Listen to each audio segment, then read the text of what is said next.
రిహానా అండి, 19 division corporator.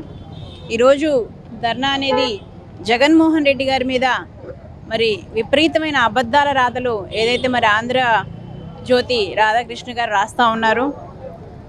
ఈరోజు ఆంధ్రజ్యోతి ఏం రాసినా సరే దాన్ని ఖచ్చితంగా వ్యతిరేకించే విధంగానే ప్రజల ధోరణ, ప్రజల ఆలోచన ఉంది. ఎందుకంటే అబద్ధాలు చెప్పి కూటమి ప్రభుత్వం ఏ విధంగా అయితే అధికారంలోకి వచ్చిందో ప్రజలందరూ కూడా చూస్తూ ఉన్నారు. ఇంకా అదే ఆల్రెడీ కూటమి రంగు అనేది బయటపడింది.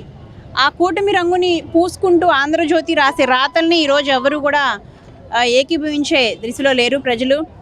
ప్రతి జగన్మోహన్ రెడ్డి గారి పరిపాలన 5 ఏళ్లలో కూడా ఏదైనా పండగ వస్తుందంటే పండగకి ముందు ఆసరానో చేయూతానో ప్రతి ఒక్కటి కూడా పథకం వచ్చేది.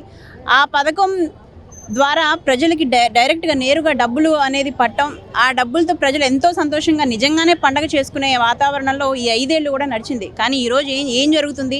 ఒక ఆసరా లేదు, ఒక పెన్షన్స్, మరీ ముఖ్యంగా పెన్షన్స్ ఇప్పటికీ 2.5 సంవత్సరాలు వస్తుంది. ఇంతవరకు ఆంధ్రప్రదేశ్ స్టేట్ గవర్నమెంట్ నుంచి ఒక్క పెన్షన్ కూడా విడుదల కాలేదు. అంటే 60 ఏళ్ళు దాటలేదా అండి?